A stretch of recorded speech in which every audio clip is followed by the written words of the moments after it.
러일 전쟁이 발발했습니다. 1904년에서 5년까지 이 러일 전쟁에서 또 예상을 뒤엎고 일본이 승기를 잡고 있었습니다. 그럴 즈음에 이제 3년상을 끝낸 이완용이 중앙정계로 진출하게 됩니다. 이완용을 다시 불러들인 이는 고종이었겠죠. 고종은 그 당시 승기를 잡고 있던 일본을 견제하기 위해서는 적극적으로 미국에게 도움을 요청해야 되겠다라고 생각을 하고 있었던 거죠. 고종이 미국과의 외교에 얼마나 정성을 들이고 있었는지는 미국에 있는 주미공사관을 보면 알 수 있습니다. 그 당시 국가 예산의 거의 절반 가까이를 들여서 미국의 주미공사관 건물을 사들였다고 합니다. 그리고 이 미국과의 외교를 이완용에게 맡긴 거였죠. 그럼 미국은 이 당시 우리를 도와줬을까요? 그렇지 않았습니다.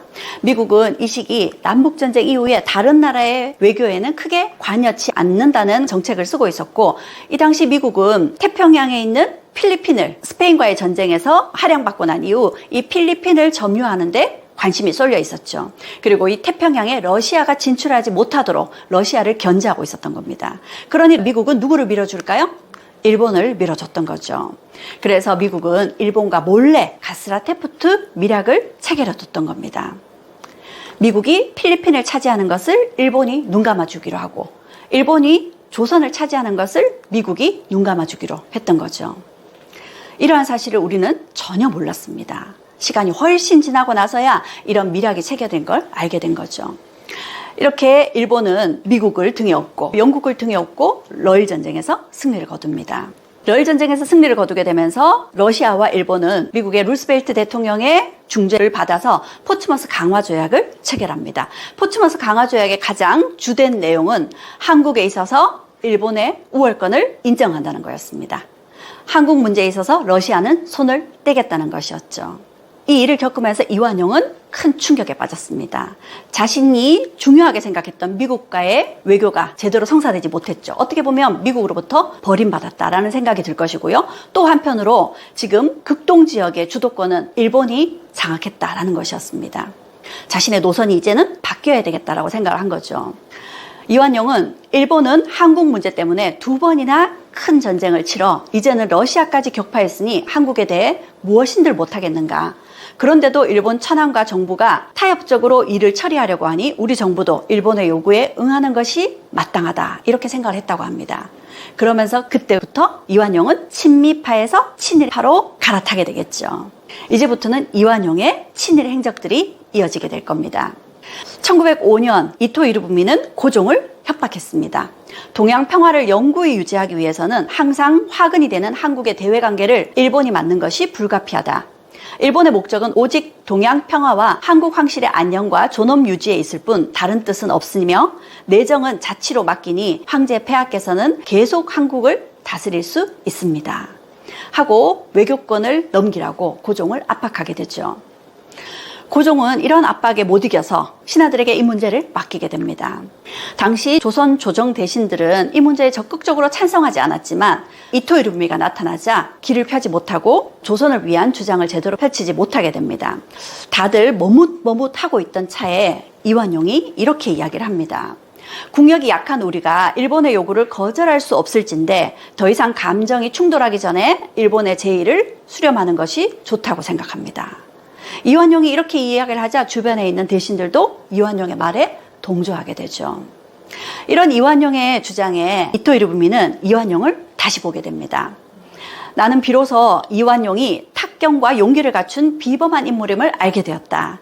이완용 덕분에 을사조약이 체결되었다 하고 이완용을 총애하게 됩니다. 이완용이 을사늑약에 동의했다라는 소식이 알려지게 되면서 전국에서 이완용을 비난하고 파직시켜라는 상소가 올라오게 됩니다. 이완용은 그런 상소에 맞서서 또 이런 상소를 올립니다. 시국에는 어찌할 수 없는 경우가 있사옵니다. 종묘사직을 지키기 위해 일시적으로 외교권을 일본에 맡긴 것뿐입니다. 외교권은 나라의 힘을 키워 도로 되찾아오면 되는 것이옵니다. 이렇게 자신의 행동을 정당화시켰습니다.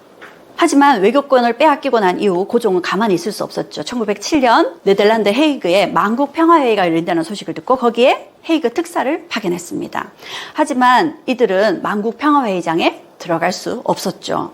그리고 이러한 사실이 알려지게 되면서 고종은 일본에 의해서 강제 퇴위를 당해야 됐습니다.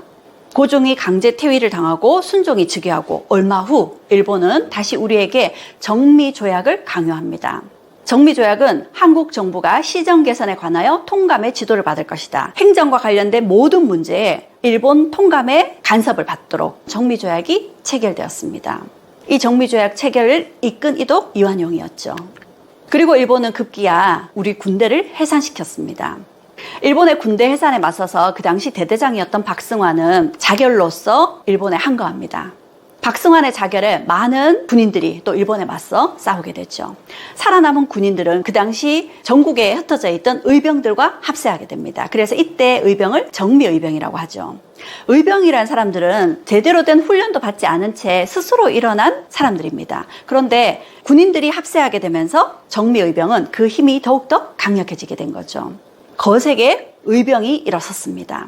전국적인 의병들이 합세해서 서울로 진격해 가자고 합니다. 그러니 이완용은 애가 탑니다. 이완용은 이 문제를 해결하기 위해서 일본의 하세가와 일본군 사령관에게 일본 군대를 동원해서 의병을 토벌해 줄 것을 계속 요청했습니다. 결국 서울 진공작전을 펼쳤던 정미의병은 성공을 거두지 못하고 실패했습니다. 그 정미의병을 이끌었던 허위에게 큰 벌을 줘야 된다고 이완용이 상소를 올렸습니다. 허위는 자진하여 귀족의 괴수가 되었는데 700여 명의 무리들을 이끌고 우매한 백성들을 선동하여 나라의 채무를 더럽히고 욕되게 하였으니 이런 무례한 무리들은 절대로 용서할 수 없사옵니다. 결국 의병장이었던 허위 선생은 서대문 형무소에서 처음으로 사형을 당한 사람이 되었습니다. 그리고 이완용은 1909년 독단적으로 대한제국의 사법권마저 일본에게 넘겼습니다.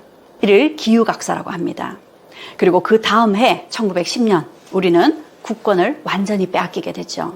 이 모든 일에 이완용이 주도를 했던 거죠. 이완용은 이후 더더욱 친일의 성향을 드러냅니다.